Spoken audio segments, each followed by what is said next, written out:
Okay, so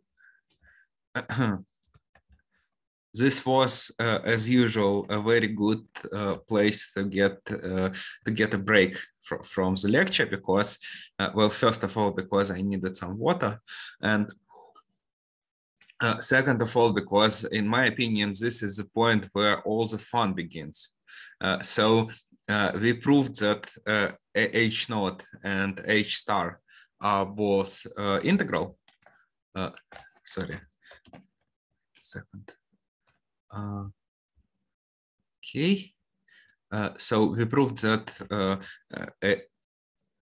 our H's are integral. Sorry, I didn't quite get this argument. So we proved that this 1 minus g theta to the k is divisible by the only prime ideal pk. What? Or so we proved that that this stuff is divisible by p divided by a prime ideal, and the product of this prime ideals p sub k is equal to p. So if you take a product over all k, you are going to get p to the m divided by the product of all pk's, and the product of all pk's is equal to p. So you get p to the m divided by m. Okay. okay. So now we would like to find a criterion for the divisibility of H star by P. So let us artificially define P sub k to be 1 if k is not coprime to P minus 1. Then by our formula above, we have the following product for our ratio b over p to the m minus 1, which is divisible by p if and only if H star is divisible by p, because they differ by a power of 2.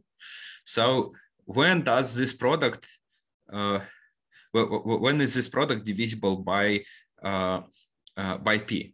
Since this is an integer, this is divisible by p if and only if it is divisible by a fixed prime ideal above p. Let's say q. Q is pl minus 2. So this is an ideal corresponding to the case when k is equal to, this should be p minus 2, p sub p minus 2. So it corresponds to k equals p minus 2. So let us check if any of these integral ideals are divisible by q. So the obvious case for the divisibility, if k is equal to p minus 2, you get f theta to the k is equal to f theta to the minus 1, which is equal to the value of this polynomial. And you see, by the definition, g multiplied by theta is congruent to 1 modulo q. So these things are all congruent to 1 modulo q, and you get minus 1. So this is clearly not divisible by q. So now,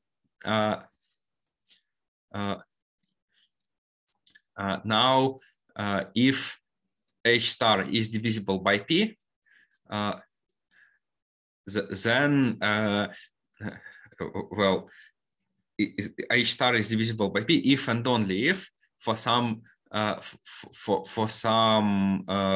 odd k from 1 to P minus 4, this ideal, which is a term in the product here, is divisible by q squared.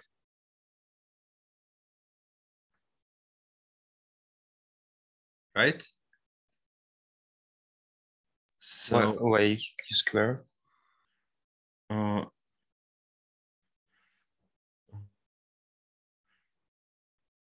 This is because wait a second.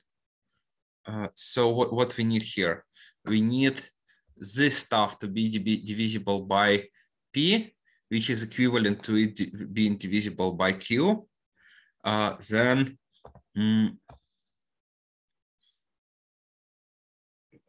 sorry. This ideal would be divisible by Q, not by Q squared. But this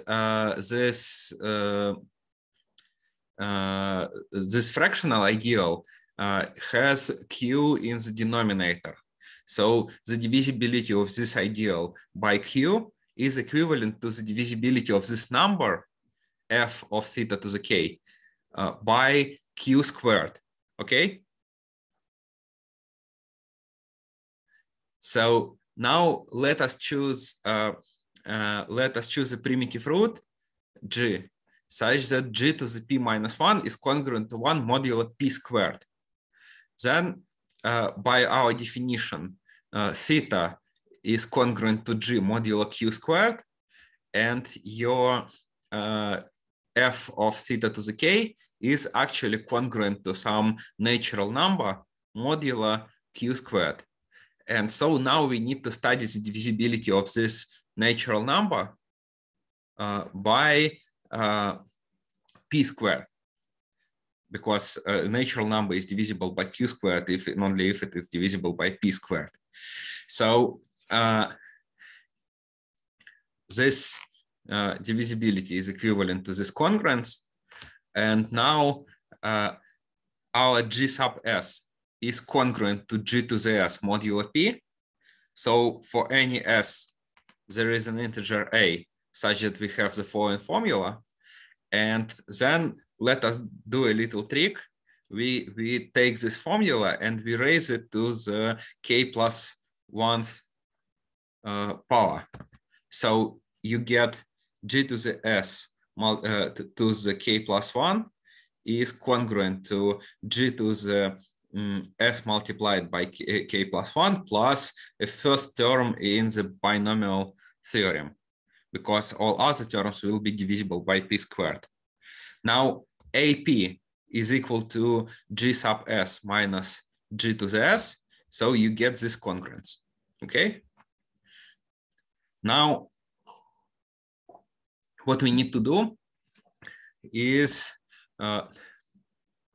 substitute this into our formula, and you get this congruence modulo p squared, and then we sum it over all s. Summing this over all s and noticing that k plus 1 is never divisible by p, you get the following congruence, which is necessary and sufficient for h star to be divisible by p. Now, from this congruence, you can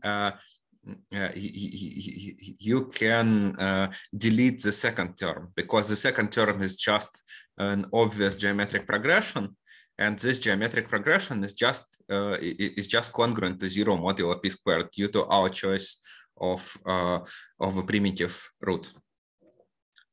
And what we are left with is the sum g sub s to the k plus 1. And as s runs from 0 to p minus 2, g sub s runs from 1 to p minus 1. So what we get is that the number h star is actually divisible by p if and only if for some k, for some even k from 2 to p minus 3, you have the following congruence. Okay? Any questions about this?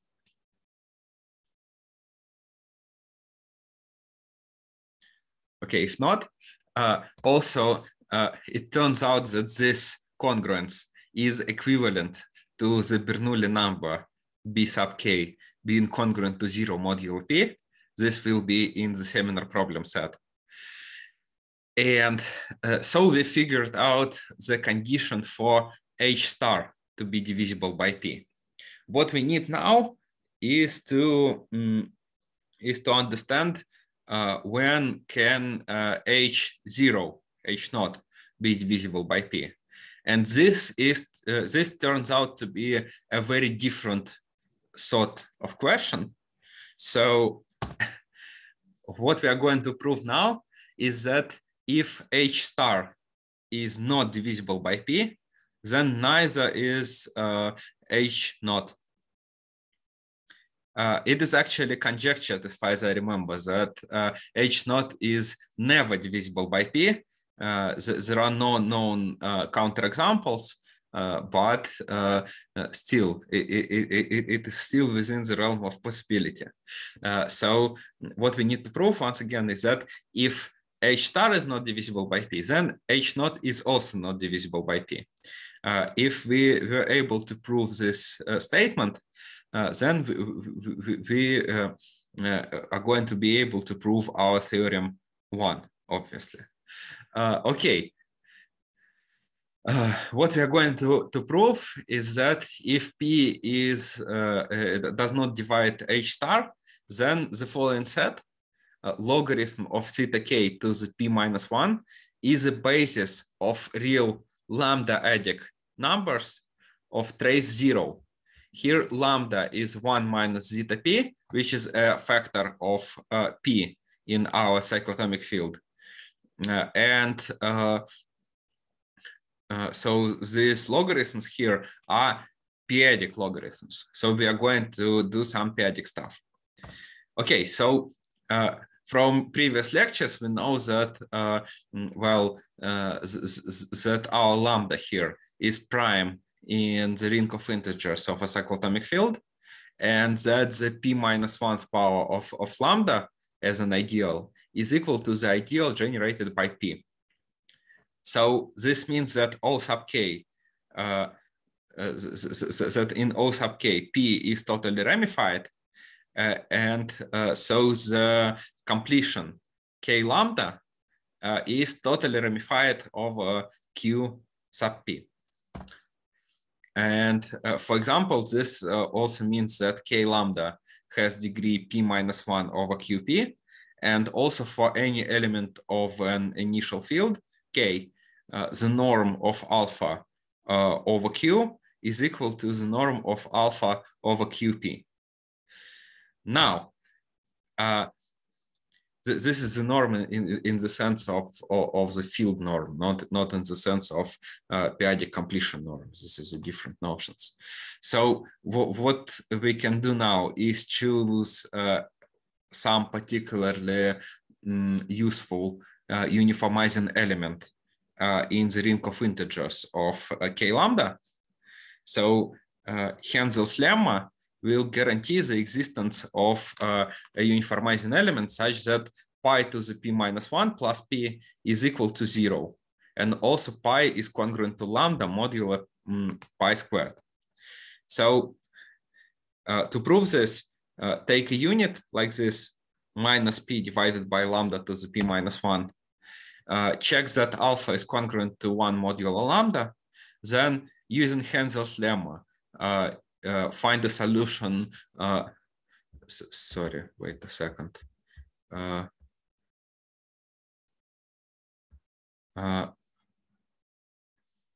Okay, oops. So by Hensel's lemma, find the solution gamma to the equation gamma to the p minus 1 is equal to alpha, then choose pi to be minus gamma multiplied by lambda.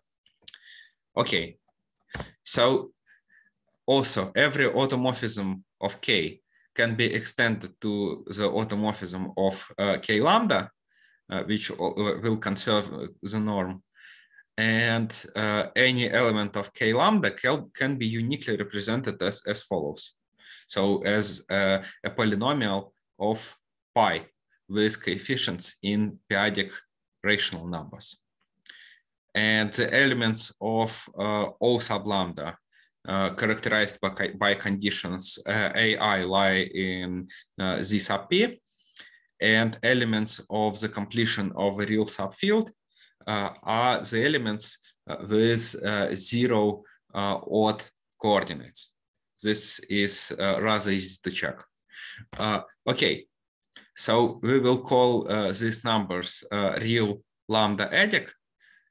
And you can also check that the trace of any element is equal to p-1 multiplied by a0. So we are going to study the following set, the set M of all real lambda adic numbers that have trace 0. So we have numbers of this form, sum over I from 1 to m-1, bi multiplied by an even number, even power of pi.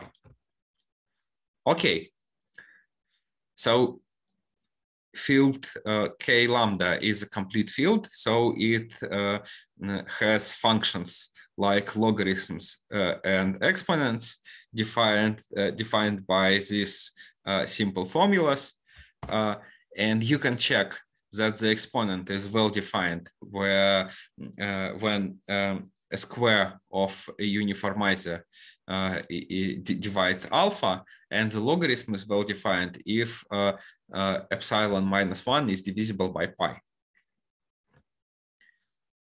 So this is an easy check of convergence here. So the set of all epsilons such that epsilon is congruent to 1 modulo pi is called principal units. So if epsilon is a principal unit, then due to norm conservation, sigma epsilon is also a principal unit for any automorphism of your field. So logarithms of sigma epsilon are also well defined, and you can compute the trace of logarithm of epsilon, which will be the sum over all sigma logarithm of sigma epsilon. So the trace of logarithm is actually equal to the logarithm of norm. Now, suppose that you have a unit of k. Then it is possible that the logarithm of epsilon will be undefined, because you can have epsilon to be a non-principal unit. But the residue field of your completion is actually equal to z over pz. So every unit of the form epsilon to the p-1 is actually a principal unit. So this quantity, logarithm of epsilon to the p-1, is actually always well defined. Okay, and also by the formula with the norm, we get that the trace of this logarithm of power is always equal to 0 for any unit of k. Not for every unit of k lambda, but for any unit of k, you get this result. Okay, now, if you take a real unit epsilon from k, then the corresponding lambda adic number, logarithm of epsilon to the p-1, lies in the set M. This is because surely logarithm of epsilon to the p-1 will still be a real lambda adic number, and by the computation above, the trace is equal to 0. So by definition, such a logarithm will lie in M. So in particular, this is true for our distinguished real units theta k. Now we are going to consider units theta k and prove that they actually generate M. So by our formulas, logarithms of theta k to the p-1 are linear combinations of even powers of pi with some coefficients. And so what we need to prove is that if p does not divide h star, then these things generate the whole module. So this is the same as the determinant of the corresponding matrix is invertible in Z sub p. So this is equivalent to the following incongruence. That the determinant of bki is not congruent to 0 modulo p. Okay? So If you have any questions about this stuff, please ask now, because next we are going to do some more periodic analysis. Okay, if not, we are going to prove a few lemmas on periodic analytic functions. So instead of computing exponents, let us compute the truncated power series for exponents. So E of x is just a series up to x to the p minus 1. So I claim that E of pi to the power p is congruent to 1 modulo pi to the 2 pi minus 1, 2p minus 1, sorry. Okay, so to prove this, notice that Ex multiplied by Ey is equal to Ex plus y plus some polynomial. And this polynomial will start from x to the p, y to the p. And so let us now write E of x to be 1 plus x g of x. Then by the divisibility of binomial coefficients, you have something like this. E of x to the p is equal to 1 plus something divisible by p plus a pth power of your x g of x. And so by our observation about the multiplication, you see also that E of x to the p is equal to E of px plus some polynomial which starts from the large power. Now, what this means is that if you compare the formula here, E of x is equal to 1 plus xgx with this formula, you're going to get the following identity, where h of x is equal to m of x minus g of x to the p. And you can easily see that all the coefficients here are divisible by p. And so the coefficients of h are divisible by p. So small h of x is equal to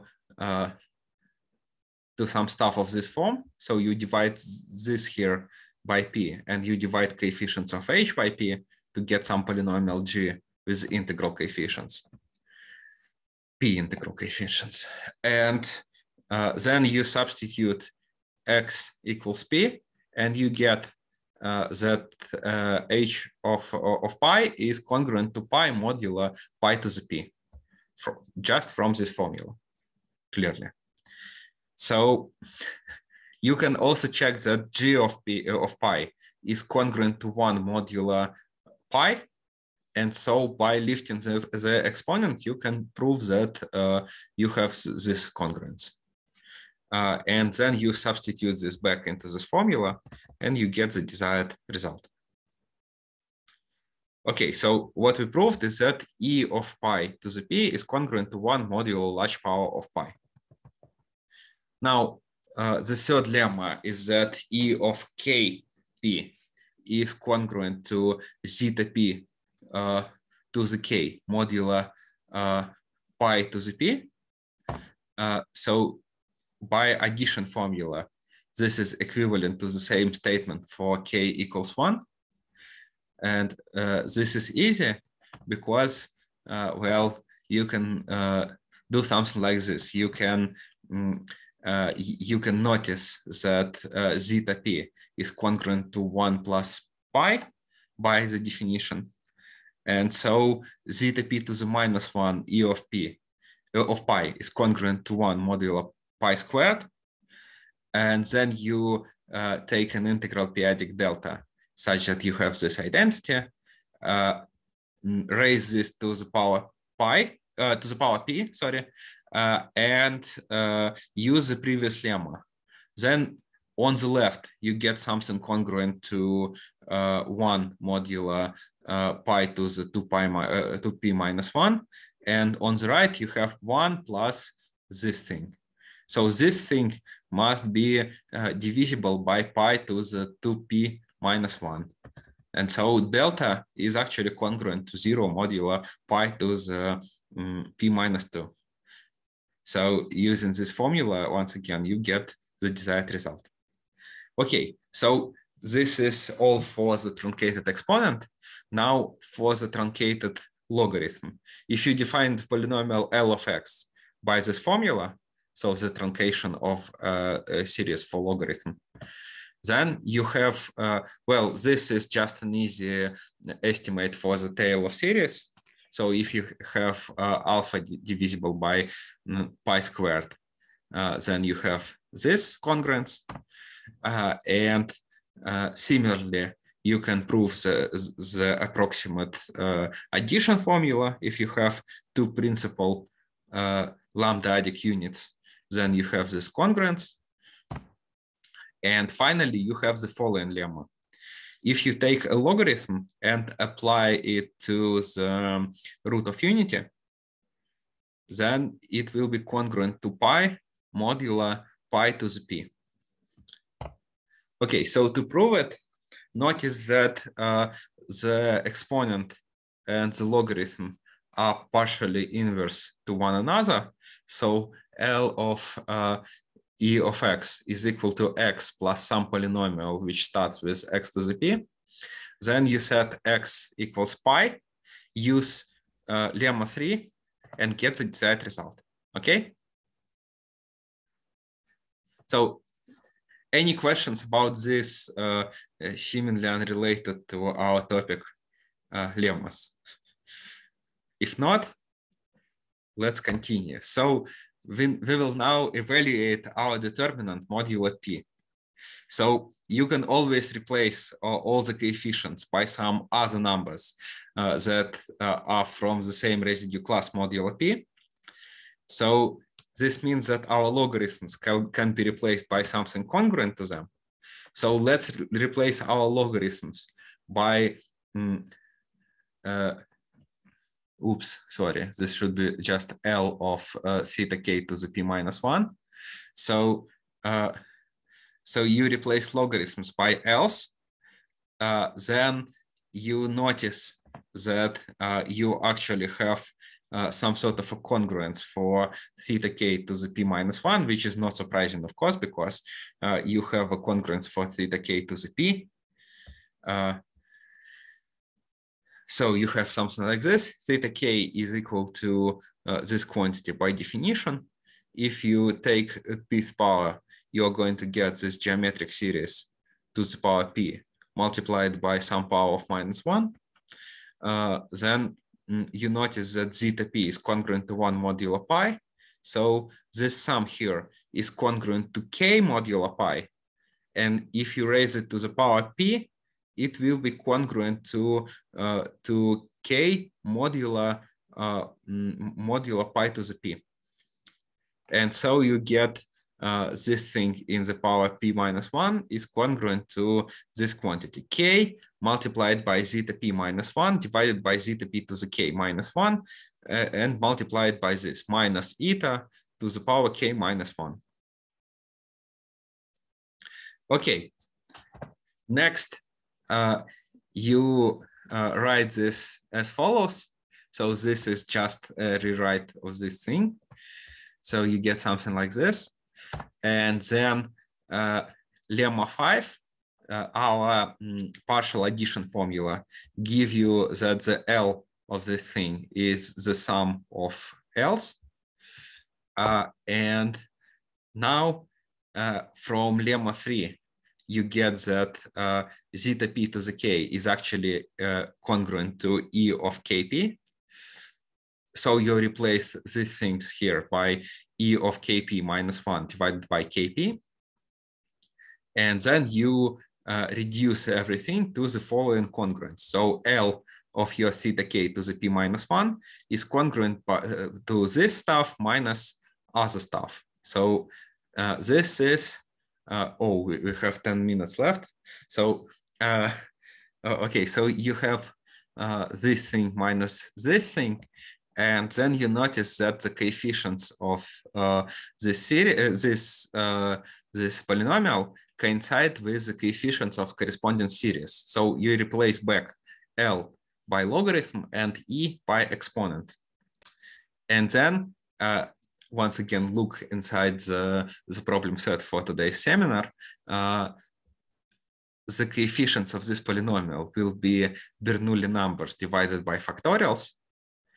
And so you get the following expression for coefficients of L of theta k to the p minus 1.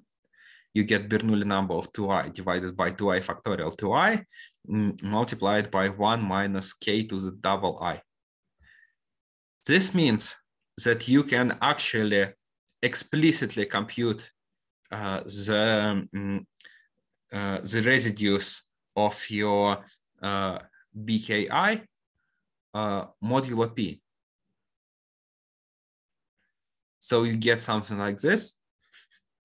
So BKI is congruent to Bernoulli number multiplied by 1 minus k to the 2i divided by some factorials. Then you plug this into the determinant, you factor out all the Bernoulli numbers and factorials, and you get the product of Bernoulli numbers and also the following determinant, 2 to the 2 minus 1, and so on and so on. Okay, now what can we do with this? Now, what can we do with this is rather clear. This second determinant is actually equal to van der Monde determinant of squares. So it is equal to the product over all R and S between 1 and m of S squared minus R squared, which is not congruent to 0 modulo P. This is a van der Monde determinant. So this means that if the product of these Bernoulli numbers is not divisible by P, then our determinant is not divisible by P. And so if H star is not divisible by P, then our determinant is not divisible by P. And so our elements generate M as a Z sub P module.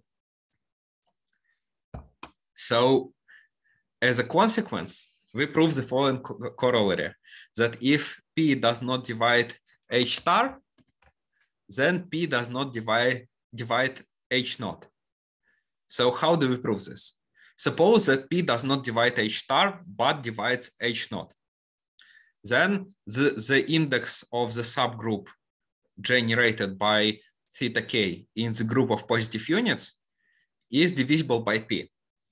This means that there is a positive unit epsilon such that epsilon to the P is equal to the product of our thetas. And also epsilon is not a product of our thetas. So you can take P minus 1's power of your identity, take periodic logarithms, and you arrive at this identity.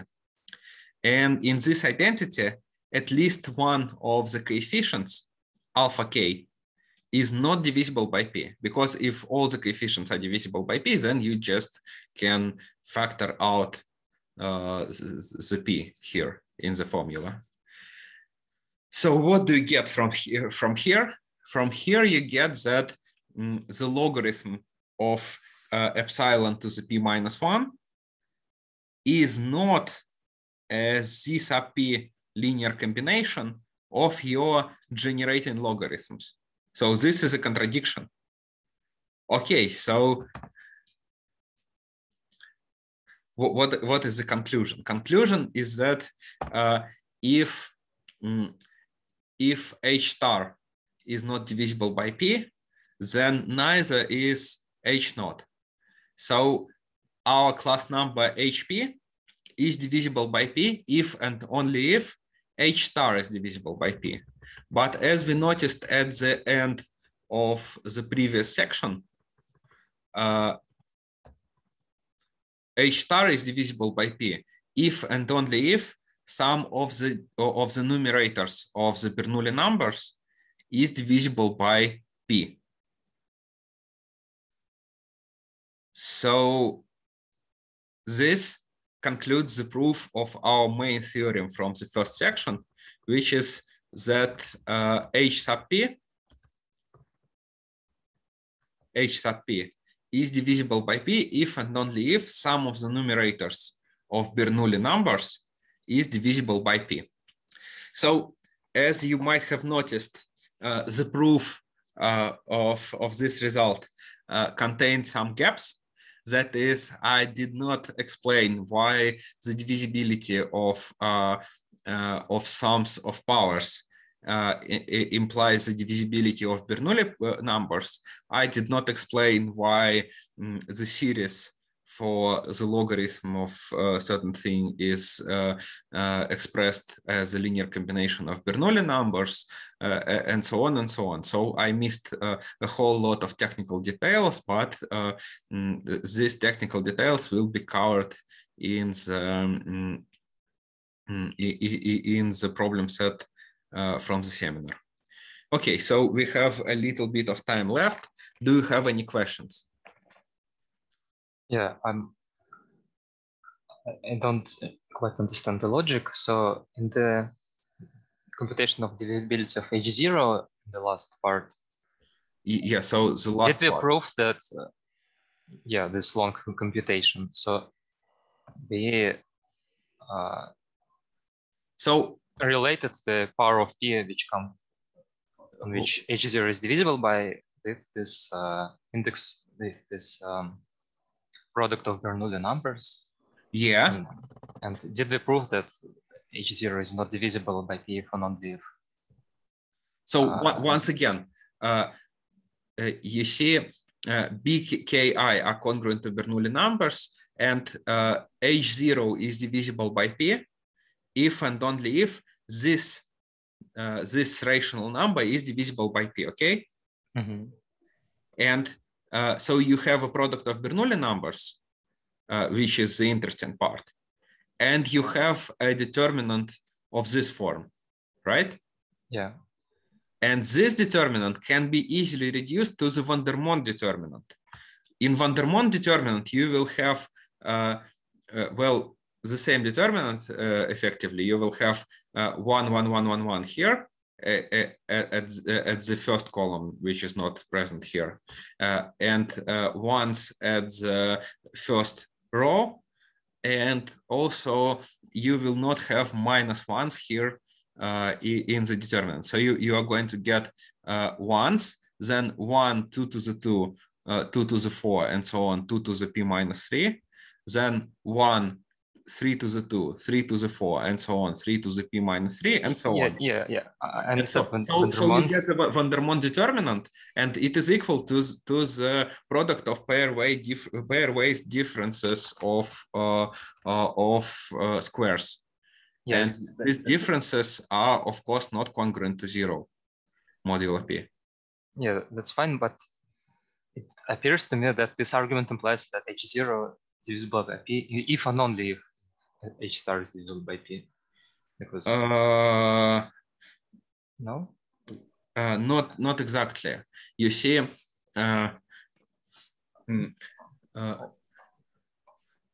so all this computation relies on the fact that H star is not divisible by P. So do we rely on this? No, I don't think so. I don't think so, but did we use anything here? I'm sorry, I actually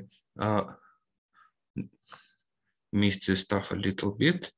So yeah, I'm not really sure. Maybe I will address this question at the next lecture, at the seminar, because I am not really sure right now.